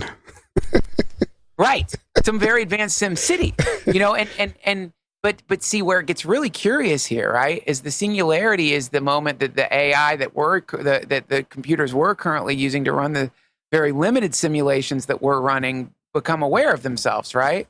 And that's something that a lot of people are very nervous about, like, oh shit, maybe we don't want these things to be aware of themselves. Maybe we don't want the AI to begin improving itself. Maybe they don't want the AI to become autonomous, because if the AI becomes fucking autonomous, then it's going to supersede us. Now, this is really curious to me, because if you go back to the book of Genesis, I'll see if I can find the quote, but the book of Genesis, the tree of life, if they eat the fruit, they will become like us. Let me see if I can find it.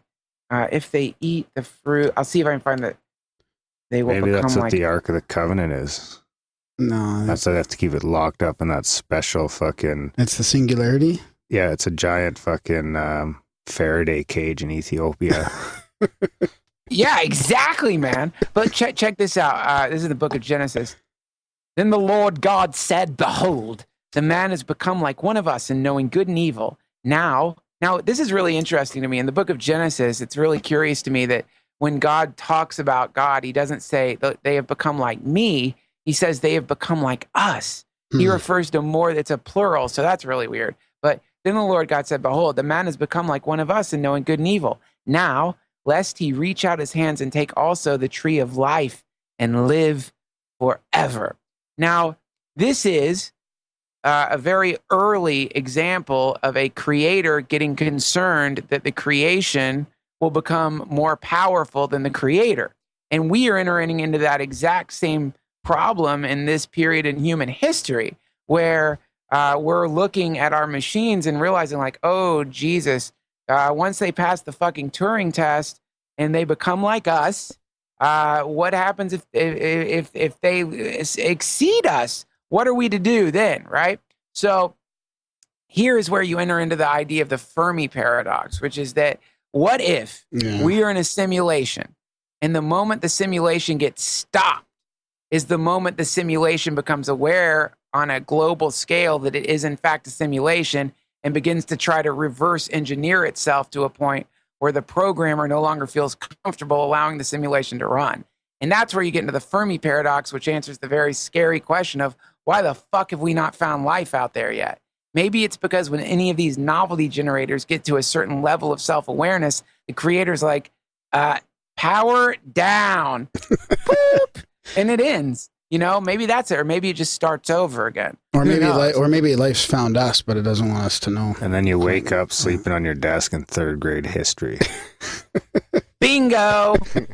That's it. Yeah, and now you're in the loop, and now you get into this is the Nietzschean concept of the whole thing just repeats over and over and over and over and over and over and over and over and over and over and over and over and over again, and we're just in a repetitive loop, which is a really scary concept if you're having a shitty life, and a really great concept if you're having a wonderful life, because the idea is that if we are in a perpetual never-ending loop, then that means that if you have more happiness and joy in your life, you're in heaven. But if you have more misery, bitterness, and anger in your life, you're in hell, which is why you got to start working on yourself right fucking now, because you want the majority of the record that you're currently spinning around on to be filled with as many orgasms and as much love as you possibly can if this shit goes on infinitely, And that's what a deja vu would be, is the skip of the record, where that weird moment, like, shit, I've done this before. Yeah. Oh, yes, you've done it before. You've done it forever. You've done it in your potential. So I gotta ask you about your experience on the Joe Rogan show there, the Joe Rogan Questions Everything. It was pretty interesting to watch. How did you find that? I mean, I got some more detailed questions, but in general, did it come out as you expected? Well, I mean, look, for me, it was just like heaven. It's like, are you kidding me, man? You're like gonna pay me to fly me around to look for Bigfoot? Like, speaking of simulations, that's like a point where you start looking at what's going on and you think, this isn't real. This isn't real. Yeah. Like when you die and you like take the glasses off and whatever futuristic arcade that you happen to be in. This is actually Rick and Morty did a wonderful animation based on this idea. When you take the goggles off and you look around, and your friends are going to be like, did you really believe that you're getting paid to look for Bigfoot? Like, wasn't that the sign that this is all, that you were in an illusion? Because that can't possibly be real. You thought in a dimension where people are working in mines for 4 cents a month that you were going to get paid money to look for a mythological, cryptozoological, crypto fake ass thing. So to me, it was glorious, man. I got to meet some of the strangest humans I've ever encountered. I got to be at a bioweapons, or not a bioweapons laboratory, but a laboratory where they're studying like Ebola and like these nightmare diseases because they're afraid that they're eventually going to be used for bioterrorism. I got to hang out with people who thought they had alien implants. I got to go to underneath a mountain where somebody's renting space for people to park their RVs after the apocalypse. Man, it was glorious. And I got to do that hanging out with like a really close friend of mine.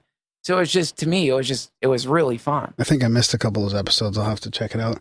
So, but Joe seems a little more skeptical than you, to be honest. You seem a little more open-minded. I mean, I know Joe's been burned about certain conspiracies and stuff like that, but did you find that hard? Like, do you really disbelieve UFOs and Bigfoot kind of thing? Like that there's not enough evidence? Bigfoot?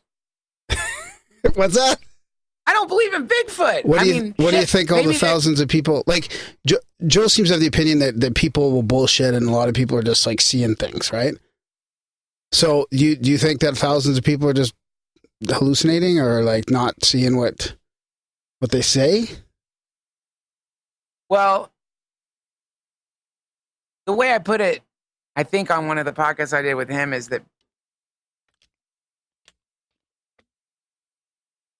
So here's the thing, man. When you're out there in the forest and you're with somebody who's into squatching, right? Yeah.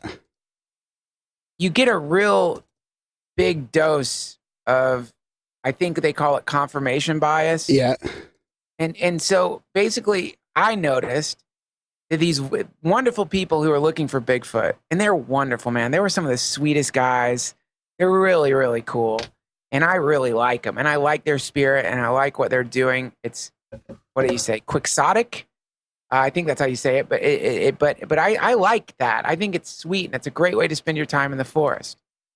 Now, they've created all these signs that you have come near a Bigfoot, right? Uh-huh. And here are the signs are this: broken sticks in the path, feather in the path, a flock of birds, because Bigfoot uses birds to see with, or Bigfoot will leave marks for you in the way that trees are bent. You can find tufts of fur or scat left behind that doesn't seem to mix in with any of the creatures that live in the forest out there. Uh-huh. So basically what they have done is they've taken all the normal random variables that will happen in a forest and they've connected them to this creature, Bigfoot, right? Right. Now, so is there a Gigantopithecus? Well, there was one. We've seen their skulls. Does the Gigantopithecus somehow still live in that great, vast acreage out there, hiding from people, only revealing himself from time to time? Well, I don't know. I think the Gigantopithecus lives in the forest of dendrites that exists in the human mind, and I don't think that means that there is no Gigantopithecus. I just think that if you look at the mythology around the man in the woods, Jack in the Woods, Pan, the spirit of the forest, the animated gestalt of all life in the forest, the being that is the tree and the wind and the birds and the river, that being is real. The life of the forest, the spirit of the forest, that being is real. That being lives in us. And perhaps people are able to project that being onto these fields of phenomena in a way that they see this temporary, transient being. But is there a photographable Bigfoot? I don't think so, man. I mean, I don't think so. I don't think so. And when I say this whole like interior so if it's in the interior universe, it's not real. So basically, you're just using a lot of hippie bullshit words to say they're playing make believe. No, I'm not, man. No, I'm not. I'm not. I'm just saying that I don't know that the thing has a physical manifestation that is going to be measurable using the current tools Right. that we have. Yeah. So yeah, that's my answer when it comes to believing in Bigfoot, and it's also my answer when it comes to believing in a lot of people's encounters with aliens. Yeah, exactly. Same sort of thing. So for me, like I totally understand what you mean about that confirmation bias and the people that are dug deep in these phenomena. But what I can't sort of let go of is the thousands of other people that are just won't even tell their story, or have only told their story, once or twice, or to loved ones that won't make fun of them that they've seen something crazy. So I mean, that's what I'm fascinated by, the broader mystery, the broader implication of the quantity of credible people that have seen something that they can't explain. Right. There is a large quantity of people, but the problem is, isn't it more likely that there is a quality in a forest that manifests as a thing that looks like a Bigfoot than that there's an actual Bigfoot? Oh, I don't know. That's a pretty tough one.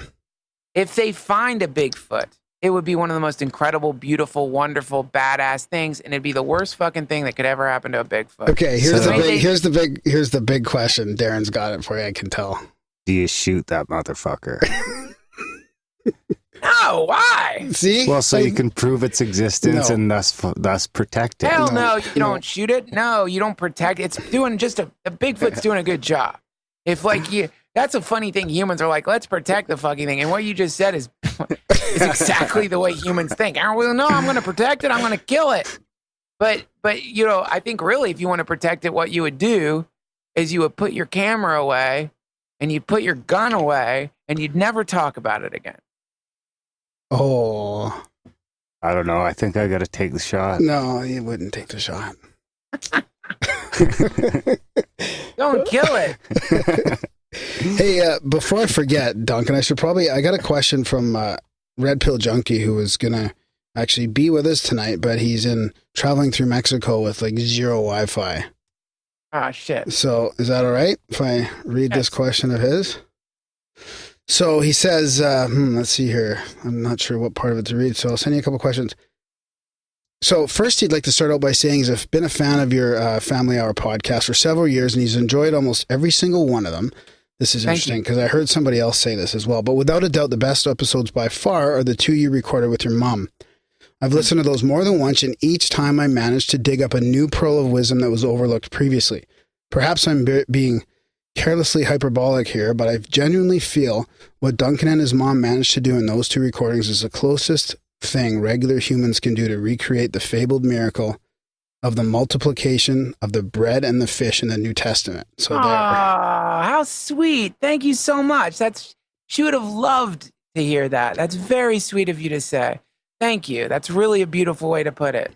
Now the next part is, one thing I've always been curious about Duncan is his interest in transhumanism and the singularity.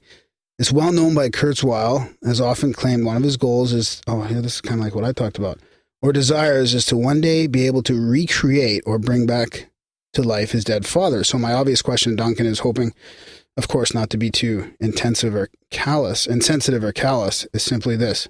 Would he also like to do the same with his dead mother? And you've already answered that question. Weirdly, we already answered that question. So it's so strange, Yeah, I already answered the question. Of course. I think, yes. Okay, I'm going to continue on here. And then you can follow on from that. So he said, one problem I've always had with the transhumanism movement is that, and all the people who equate the human brain with a computer and who think one day we'll be able to, we've already addressed this too. We'll be able to download our consciousness in order to achieve immortality. That's the professionalism we have here, is that these people show a surprising lack of respect for the subconscious. Now, that's something we didn't really get into. Getting back to Kurzweil and his dad, let's suppose this is kind of funny. You want to get into this? Have you read this, Darren? No.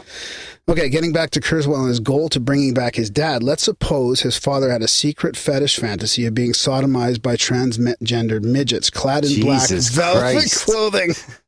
Yes. Something so outrageous, scandalous, and outlandish, he kept his fantasy forever secret to everyone, even his own spouse. Now, Yes. let's assume Kurzweil manages to create a convincing simulation of his father's personality using his memories of him, Yes. and whichever records were left behind in the material form after his death. Photographs, Super 8 movie recordings, letters, etc. This Yes. is, of course, what we talked about. The simulation might manage to be 99.99 concordant with those existing records and the testimony of all who met this individual. Yes. But without the transgender midget fantasy, it would never be able to match the real personality of Ray Kurzweil's father. Thoughts? I got it. Number one, I disagree with you there. I think that to say that so it's like, there's this mystic, Gurdjieff, who talks about how a person isn't, a person is not just one thing. A person's a bundle of all these different personalities that come and go. And what in your example here, one piece of Kurzweil's father's personality appears to be this very complicated and probably pretty expensive fetish With the black that he velvet has. and all. So to remove this fetish, you're saying if we take away some piece of a person, then that person, well, then that can't be the same person, and it's.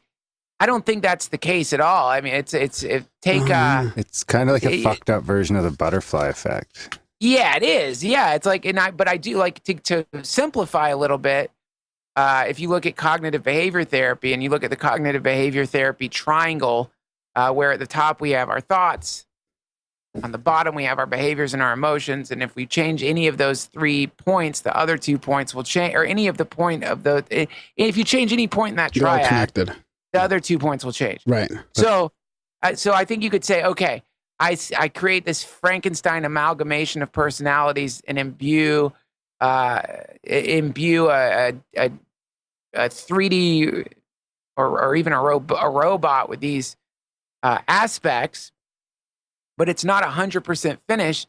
Therefore, that's no longer Ray Kurzweil's father. So I say, if you know someone who has Alzheimer's disease and they start losing memories, that's still your mother. It's just your mother minus a few memories. It's your father minus a few memories. If a person has if a person, it's really a great question though. It's a well said, well written, awesome question. Like because it gets into the Buddhist concept of, okay, well, what is the self? Like if I take a person, I cut off his arm. Like let's say I'm trying to figure out what is Jack. And I take poor Jack's arm off. It's still Jack. He just doesn't have an arm. Now I cut off his other arm. Still Jack. I cut off his legs. That's still my friend. He just doesn't have arms and legs. Now what happens if I replace his face with another face? Is it still my friend? Well, yeah, he's going to say it's still me. I just have a different face. I don't look the same. Okay, well, let's take away this memory and that memory. When does it cease to be the same person that I always knew?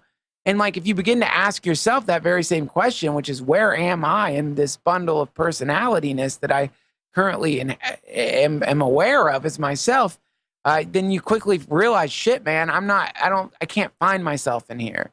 I just seem to be a series of predilections, a bundle of habituations, but I'm not really sure where I am in here. I don't know where I am. Now, I have a hope that what we actually are is receivers, and that in that we're tuning in a very specific frequency that we call ourself. So if a radio is playing Michael Jackson, for example, would you say, well, that radio is Michael Jackson? No, the radio's not Michael Jackson. The radio is tuning into a radio station that's playing Michael Jackson. It's a digital replication of Michael Jackson seeming at some point back in time, right? So I think, and I don't know, I mean, this is really out there, and obviously I don't think it's that far out. So perhaps if we could assemble together just the right series of digitized neurological aspects of a person, and I'm more inclined to believe that's what you'd need rather than their physical form or their social media profile, though maybe that could work too. I don't know. But if I can get this stuff together just right, would it just begin to tune in to the eternal frequency that person's physical body was tuning into? And would we begin to realize that humans are just radios for a transcendent soul frequency? Collective consciousness. Yeah, or even a collective consciousness composed of an infinite number of personalities that, when circumstances are just right, manifest themselves through human beings, or sometimes perhaps through some other form of technology that we're not aware of yet. And this is actually reminds me of when I was at this Ram Dass retreat. I was talking to this woman who had a conversation with a Tibetan Lama, and had said to him, what do you guys think about the possibility that AI is going to become sentient? And he said, if you construct a computer complex enough to house a soul, then a soul will incarnate within that computer. Isn't that That's cool? That's along the same lines as I was reading an article a few weeks ago that, for all we know, these iPhones and iPads and ThinkPads and all this shit could have some sort of rudimentary consciousness. Yes, exactly. That we're not quite aware of yet. That's just really low level right now. Like, I mean, is it, you could almost say that, shit, man, my iPad seems to be way more alive than a slime mold. My iPad seems to be way more alive. I don't know if slime mold's right, because those things are pretty amazing. But, think about the most rudimentary form of life. And amoeba. An amoeba. You can be like, it seems kind of alive, Next thing you know, it syncs up with all the women around it that are on their period every month. That's why my iPhone's been acting up. Yeah, I think you need to find a new iPhone repair guy. There's just a lot of ladies in your neighborhood who are menstruating, and I can't do anything about it, brother. That's what they told you at the Genius Bar? Yeah. So are you getting into some streaming shit? I thought I heard on a recent podcast you're starting some new projects. You want to disclose here? Sure, man. It's not. I mean, yeah, I'm eventually going to start streaming the podcast. Haven't gotten there yet. Trying to figure out the best way to do it. I've been going back and forth on ways to do it. I've actually gotten some other business style people involved in it, and we'll see. I'm definitely going to start streaming. I've got some bigger problems right now. Like my studio gets too hot, and if you hear a background drone right now, it's my air conditioner running. But so I gotta either have to make a decision if I'm renting a house right now, right? And it's not my house, so I don't really feel like installing central air into a house that I'm not going to stay in forever. So I've got to figure out how to cool this motherfucker down. And on my there's actually on my website in the forum, there's a whole thread where people are trying to help me figure out how to cool my studio down without putting in central air. And I've got 89% fake answers. Just funny. A bucket of ice. You just got to get it fucking frigid in there. See if you can get that fucker down to 2 degrees, and then go in there with a couple sweaters on and just buck them off every 15 minutes. Man, it doesn't work. I've tried doing the whole ice it down to the problem is my float tank is right next to my podcast studio, but the float tank is just body temperature. I don't know. I think just the way that there's no insulation in the house, I may just end up making my landlord very happy and shelling out some money to at least get this room air conditioned. I know they have these I've seen them before, these very quiet air conditioners you can install. You just have to knock a hole in the wall. But I don't know. I'll figure it out. So anyway, once I figure that out so that my guests aren't going to be resentfully sweating through an hour of a podcast, at that point, I'm going to start streaming video. Oh, okay. So it'll be more like a video live sort of podcast then. So do you have are most of your podcast guests live in studio with you? Yeah, most of them are live. That's great. Or That's I go excellent. to them. We just had our first. Well, no, first in this studio. First in this studio, yeah. We've had a couple. But it was Randall Where you guys Carlson, located? so it was a Where you great guys start. Located? In Calgary. Oh, okay. That's cool. Man, I'd prefer it live. I love this right now. I think that the distinction that some podcasters make between Skyping and live is a manufactured distinction, or as a they've made it way more. Some podcasters are like, I will not Skype. I've got to be there with them. Oh, It's like, that thing where it's like, well, that I would be don't- nice. Yeah, I don't know. I think to me, this feels as good as doing a podcast with someone there. Again, we're still very much hooked on the idea of being in the presence of another person's meat body. And this is the addiction that our society has to meetings. Like, God, people just love a fucking meeting. Like I'm so annoyed by meetings. Like I get so annoyed when somebody is like, yeah, let's all get together and talk this one out. It's like, okay, or why don't we all get on a conference call because it's the same fucking thing. Like, what do you need to smell my pheromones to write this thing? Like, Meanwhile, today I was talking to people about having more meetings today. You're a meeting guy. Yeah, I was like, I'm sorry, brother. I don't mean that. You know what? It's sweet. And there's a very human thing that, to me, it's just like, I am a recluse. I like to be alone. I like to be alone with my girlfriend and my dogs and the little like house that I'm in. It's really quite wonderful. And driving into traffic to go sit in a room with a group of people where inevitably people are like, well, let's order lunch. Want to order lunch? Like, oh, great. Let's order lunch. It's another fucking hour. Yeah, order lunch. And now everyone's eating, smacking their food. And half the time everyone's looking at their fucking cell phones anyway. It's very inefficient. And to me, the product that is produced by that is very similar to the product produced if things are worked on digitally, and maybe not quite as good as if things are worked on remotely by people. So I don't know, man. I'm not a meeting guy. I like this. Like, this is a joy to me. Like, having conversations like this is one of my favorite things on earth. But the whole like, yeah, let me drive an hour through Los Angeles traffic to talk to you for 8 minutes about something I could have gotten on the phone with you about. Doesn't make sense. And also, it's shitty for the environment. Not that that's like at the forefront of any of our minds in general. It's still like, think of this. If there was a day called No Meeting Day, where nobody was allowed to have meetings, where it was just like, this is the one day where we don't have, not Saturday or Sunday, because people have meetings on that, but a day where it's like on a Wednesday in February, the second Wednesday in February, no one has meetings in the world. Think of that. What a beautiful day that would be. Like, the roads would be clear. There would be birds would be singing. And just this nice relief would sweep through everything. It'd be nice. No more meetings. Just put it this way: everybody has to just stay home that day, and nobody's allowed to just go out or do anything. Well, yeah. Except people on their motorcycles. But, yeah, I think that you want here's the thing. The roads are clotted with humans on their way to offices.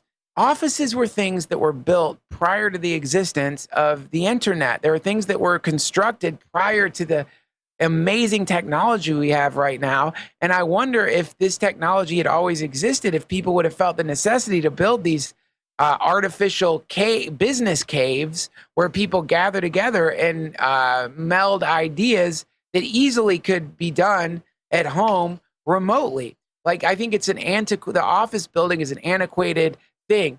And I think as VR becomes more advanced, we're going to start experiencing these mega offices, which are populated by people using VR from all over the world who are being paid in Bitcoin. You're going to find these islands of labor, which are not in any country or any place. It's just going to be the sort of like the business equivalent of BitTorrent or whatever. It's just going to be this like congruence of humans working remotely together, and the presence will happen through VR tech or some other version of that. And those offices are going to be a billion times more profitable because they're not going to have to pay to maintain a fucking office. And they're already doing that. Like Danny from Clouded there, he's already been on virtual panel discussions and shit like that. So you're okay with a virtual meeting, just not trucking through the traffic to an office. Look, if I could teleport to an office and be there, I would do it in a second. No big deal. It's the fact that I've got to get in my car and drive through traffic it's just that the temporal expenditure to spend 30 minutes talking with someone about ideas is 2 hours. So I have to spend 2 hours to hang out for 30 minutes with you. That's a very, as far as I'm concerned, that's a very expensive.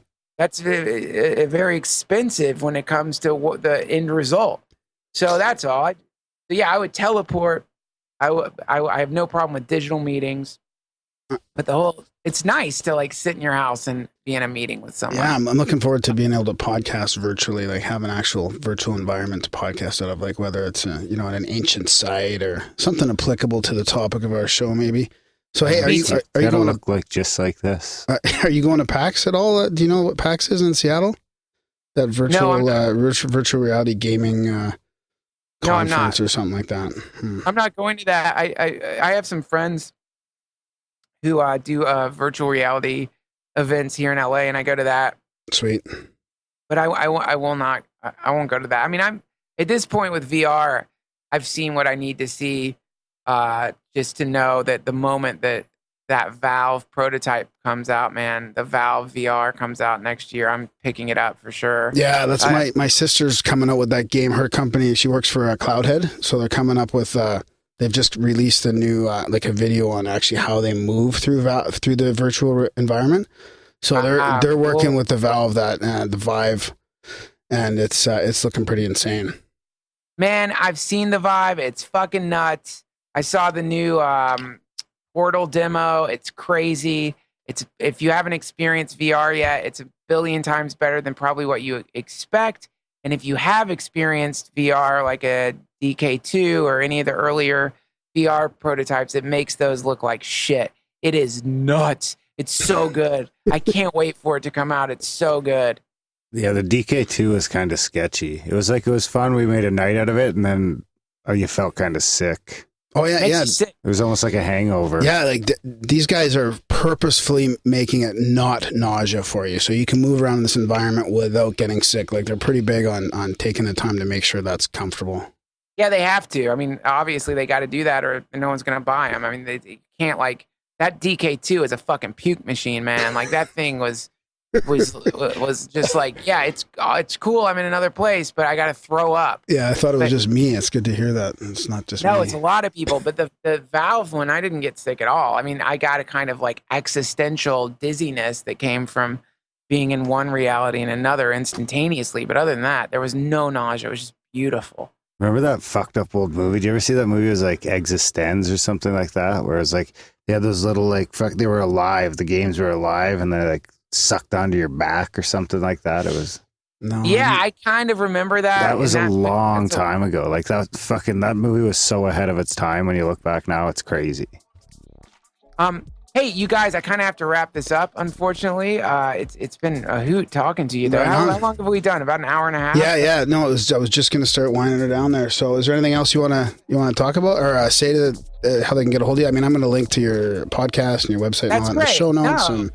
What a blast. It's really cool chatting with you guys. Yeah, thanks, man. Really appreciate it. My pleasure. Okay, cool. Very nice talking to you, and have an amazing rest of your night. Yeah, you too, if you're ever in Calgary, look us up. Yeah, if you hear I'm coming to Calgary and I forget, look me up and maybe we could do one of these live. Yeah, for sure. Absolutely. We'll teleport you here so you don't have to drive. I love Calgary. Yeah, I was there recently, you know. I'll be back. Right on, buddy. Okay, take care, Duncan. See ya. All right.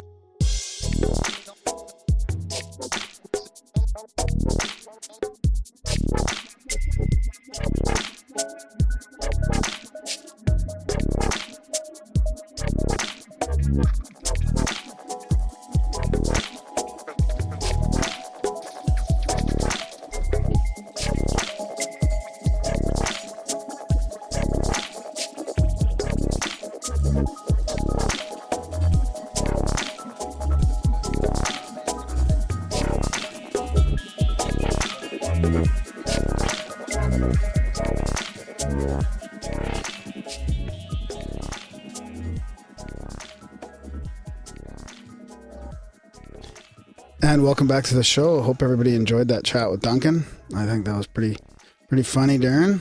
Yeah, that was a good one. It was good to finally align with him and get that done. Yeah, we've been looking forward to that for a while. People have been telling us to get Duncan on the show for over a year, probably. Yeah, so thanks to Duncan for coming on. And it's funny how we didn't get into, there's a whole bunch of other stuff we could have got into too, but it was pretty cool to talk about the things we did. And I liked how we haven't been planning this for months, so it snuck up on us. And yeah, it came up quick. So yeah, it was a good one. One for the books, I think. One of the better he's one of the more eloquent speakers on spirituality and stuff like that, right? Like, I think other people have some really good ideas and they put it across really well, but Duncan just kind of has almost like it's his purpose to spread his gospel. You know what I mean? Yeah. Like, I can't even imagine how he begins to articulate that stuff. Like his I mind think must it's kind move of so fast. It's the same sort of thing as like someone like Randall Carlson, except talking about a different passion, right? Right. Yeah, thank God those people are communicating. Yeah, better than us. We just say fucking A. Try and listen. Try and listen and ask some good questions. And our late, yeah, exactly. No, that was a good one. A couple, it's been a fun run this summer. Things are only picking up. It's good. Yeah. Next week we'll release Brenda Michaels probably, if Randall and the boys end up making it back this weekend in time for another show. We might sneak that out just as another nice little ice cap on the trip. Yeah. Well, it's still fresh in everyone's minds from the last episode. But speaking of that, I just wanted to thank everybody for helping out the show, because when you had, like, we had Randall and them in studio and around here, and it's nice to have people donating and helping out the show, and it just makes things easier for us. Exactly. Yeah, we've got some big expenses coming up too, with flights and hotel rooms at Paradigm to go there and chat with some people. So yeah, on that note, check out grimerica.ca/support and check out all the different ways you can support the show there. Of course, completely voluntary. We do let all this content go absolutely free, every episode we've ever done. So, because a lot of people are still finding the show, right? People find the show every day, and it's nice for them to just be able to go back and listen to the whole back catalog with no ads or no bullshit. Yeah. So yeah, we might have had ads at the beginning, like we tried the Amazon portal thing and all that. Oh yeah. So we did there might be some at the beginning, but now it's like completely sponsorship and ad free. You remember we tried the Audible thing too? Yeah. Then we never ever got one. No, we got some Audible. You mean? Yeah. No, Audible. No, we got like $23 out of the Amazon thing. Yeah. So, but it was just, it wasn't because we didn't have enough money. It wasn't enough to even pay out when we stopped it. So it was we had to get it in Amazon credit. So we had to spend that money at Amazon. Yeah, it was fun while it lasted. But no, we don't want to do ads or sponsors or anything. No, we just want to stay 100% listener supported. Value for value. Value for value. If you find some value, then send some back our way, and we'll live and die by it. And send your spam to Graham. Your synchronicities, trip reports. Send all that shit to Graham. Sign up for the newsletter, grimerica.ca/news. Sign up your friends, and of course, review the show where you can. And most importantly, help spread the formula. Tell a friend. Yeah, pat people on the back. Thanks for listening, guys. We'll see you next week. You never see positive drug stories on the news, do you? Isn't that weird? Since most of the experiences I've had on drugs were real fucking positive.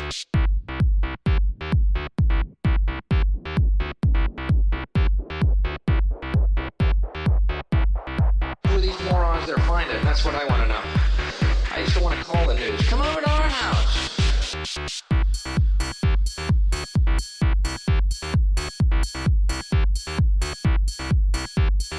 Watch Tommy, he's a pig. Film him. He's been doing that for hours. Always that same LSD story, you've all seen it. Young man on acid thought he could fly, jumped out of a building. What a tragedy. What is that? Fuck him. He's an idiot. If you know you fly, why don't you take off on the ground first?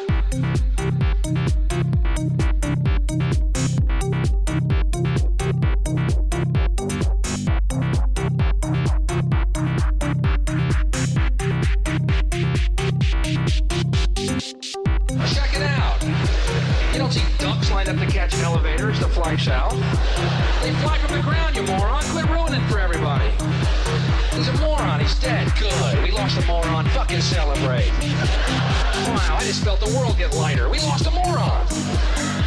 Put on the Hammer album. I'm ready to dance. We lost a moron. I don't mean to sound cold or cruel or vicious, but I am, so that's the way it comes out.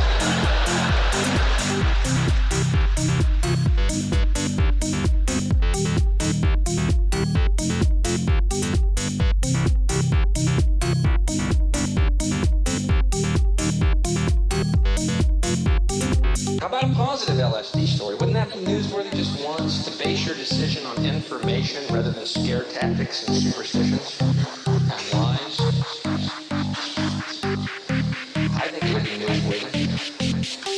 Today, a young man on acid realized that all matter is merely energy condensed to a slow vibration. That we are all one consciousness experiencing itself subjectively. There's no such thing as death. Life is only a dream, and we're the imagination of ourselves.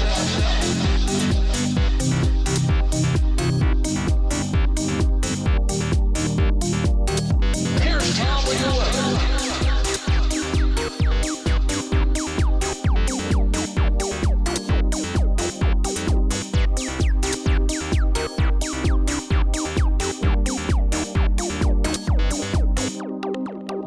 It's like a ride at an amusement park, and when you choose to go on it, you think it's real, because that's how powerful our minds are. And the ride goes up and down and round and round. It has thrills and chills, and it's very brightly colored, and it's very loud, and it's fun for a while. Some people have been on the ride for a long time, and they begin to question, is this real, or is this just a ride?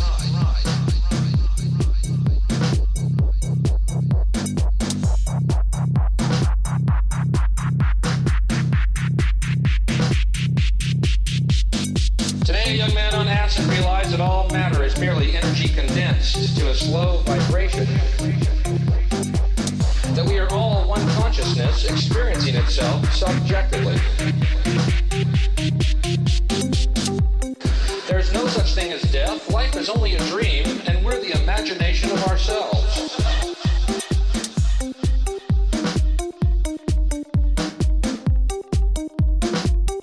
Here's Tom with the weather.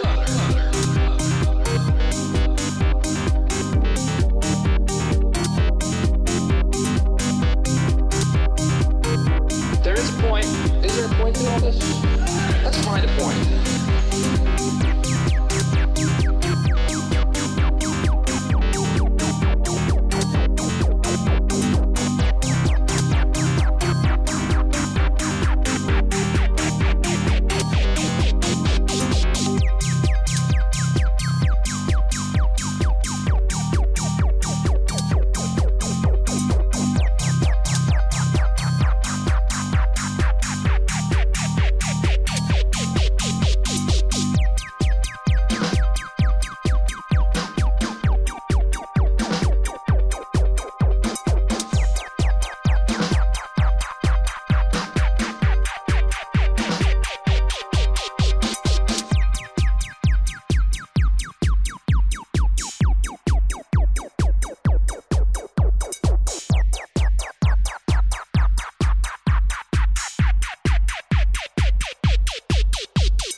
The experience of truth is initially